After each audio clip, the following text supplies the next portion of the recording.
मी सध्या मुंबईच्या गेटवे परिसरामध्ये, माझ्या मागे तुम्ही पाहू शकता गेटवे ऑफ इंडियाची गेटवे ऑफ इंडिया तुम्हाला दिसेल आणि त्याच्याच शेजारी त्याला लगत असलेला हा समुद्र, खवळलेला समुद्र. खरं तर आता तरी पाऊस नाहीये. पाऊस जेव्हा असतो किंवा हायटाईड जेव्हा असते तेव्हा हे पाणी जे असतं ते अक्षरशः उसळत असतं. या किनाऱ्याला लागून ते पाणी या फुटपाथपर्यंत देखील उडत असतं आणि हा संपूर्ण जो एरिया तुम्ही पाहताय हे एक पर्यटन स्थळ आहे. त्याच्यामुळे शेकडो लोक त्यावेळेला इथे येत असतात. इथूनच पुढे आपण पाहिलं तर बोट्स देखील आपल्याला तिकडे पाहायला मिळतात.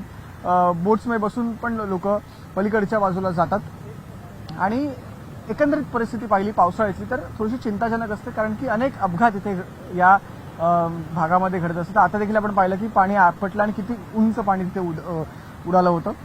तर हे अपघात जेव्हा घडतात त्यावेळेला एक व्यक्ती आहे, खरं तर आपण त्याला ॲक्वामॅन म्हटलं पाहिजे.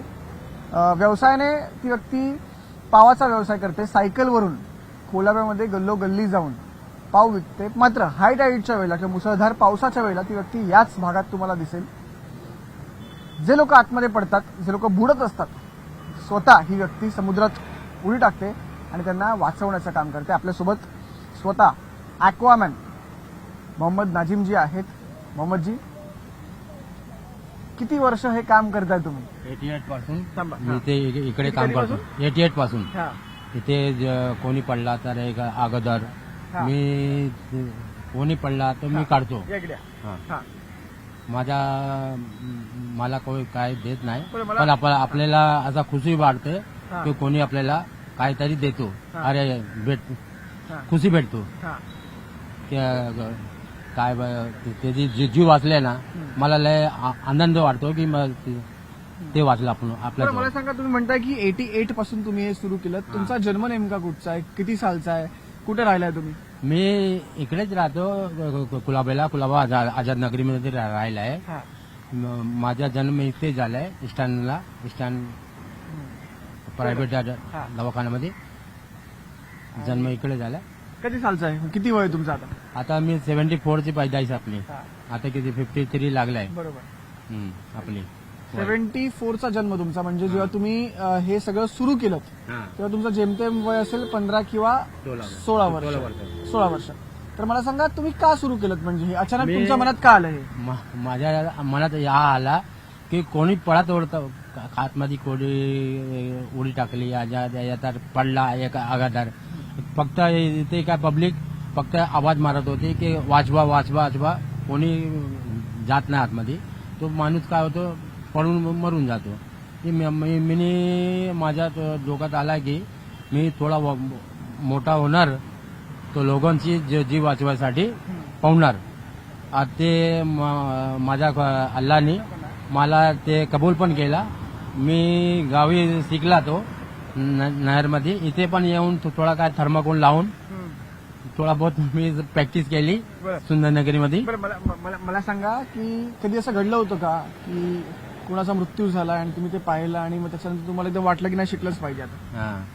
नाही, तेच सांगितलं ना की ते पडल्या होत्या, कोणी वाचवायला गेल्या नाही. मला हे वाटलं की आपल्याला पण एक सुमार बनायला पाहिजे चांगला. कोणी पडला बिडला तर आपल्या समोर त्याला वाचवायचे पुरी आपण करू. मला सांगा, तुमचं गाव कोणतं? माझं गाव युपी, लालगंज, जिल्हा प्रतापगड, परिवार नारायणपूर. तुम्ही म्हणता की तुम्ही स्विमिंग जे आहे ते युपीला शिकला. युपीला समुद्र नाही आहे, नहर वगैरे तुमची एवढी मोठे मोठे आणि कमर बरोबर पाणी होता नहरमध्ये. पण म्हणून म्हणतोय तिथे स्विमिंग करणं आणि इथे या समुद्रात, खवळलेल्या समुद्रात येऊन पोहणं खूप फरक पडतो. हे अगर समुद्रात हा समुद्रात अगर कोणी पावला तर या असा खवल्या समुद्रात तो समजला मेन सुमार आहे. आता सायलेंट मध्ये कोणी पण पाहू द्या, ते एवढा काय नाही. पण तुम्ही वादळ वगैरे असतं तरी पोहता तुम्ही? काय किती पण तुफान असू द्या. मी 65 किलोमीटरची रफ्तार होती 96 ला, तेव्हा पण मी पोहत होता. अच्छा, वादळाची हा. रफ्तार, हा. हा एवढा रफ्तार होत्या. बरं, आतापर्यंत- तिथून काला घोडापर्यंत पाणी जात होता. हा. तेव्हा मला बेस्ट सुमारचा किताब दिला होता मिड डे पेपर मध्ये. ओके. हा. आता मला सांगा, तुम्ही आतापर्यंत 88 पासून आता 88 पासून 2026 मध्ये आहोत, किती जणांचे जीव वाचवले? 300च्या वरतीच असणार, कमी नाही. किती? 300च्या वरती हा. लोकांची जीव वाचवला. आणि बॉडी पण लई चिकार काढलेली आहे. ती काय तुफानमध्ये कोणी काढत नाही ना.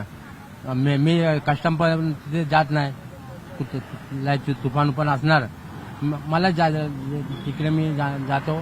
मला सांगितलं पोलीसवाले सांगतात किंवा कोणी सांगितला जा भाऊ त्याला काढून या, बरं. तर मी जातो, मी त्याला काढतो. सुरुवातीच्या काळात पोलीसवाले ओरड पण असतील ना, की बाबा काय करतोय? पहिले तर लय चिकार मारत होतोय. हा. लेकिन एवढा मार खाऊन पण मी सोडला नाही अच्छा, पवाच्या. मारत होतं? हा, पहिले तर पोलीसवाले लोक मारत होते, हा. कोणाला पण मारत होते. हा. लेकिन एकदा मी इथे ताजच्या समोर एकाला वाचवलं ना, हा. तेव्हापासून काय पोलीसवाले आपल्याला मला तर काय नाही बोलले, कवाच नाही बोलले. आता तुमची कधी मदत मागतात का पोलीसवाले?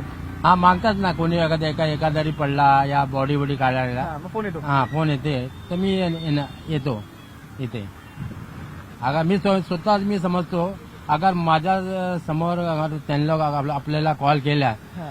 अगर त्याचे मी जीव वाचवला, तर मी माझ्यासाठी मी स्वतःला लय गौरव समजतो. बरं, मला सांगा आता, हे तुम्ही करतात पण तुम्ही दुसरा व्यवसाय पण करता पावाचा.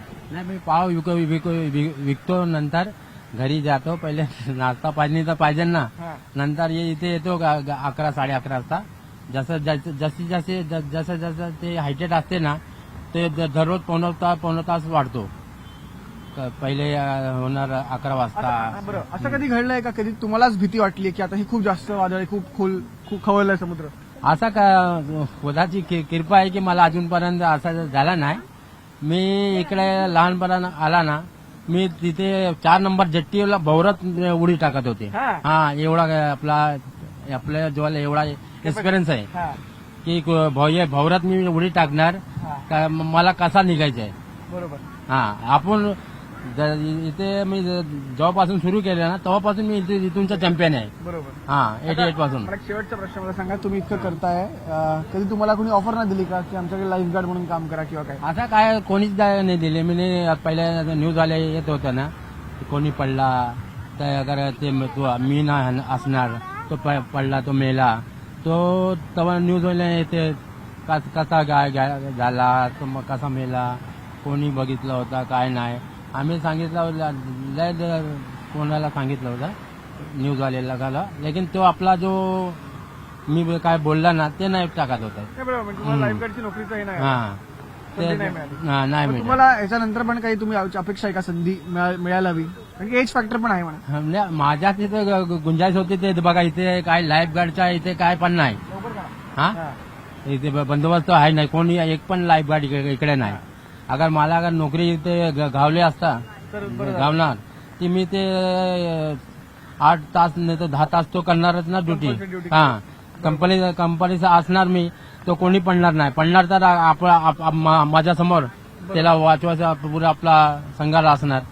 आता का आपल्याला इथे हे ड्युटी नाही ना, तर 3-4 तास तेव्हा पाहून मी इथे उभं राहतो. वेळ मिळतो तेव्हा तुम्ही इथे येता. तर आपल्यासोबत देतो मी. नाजिमबाई होते.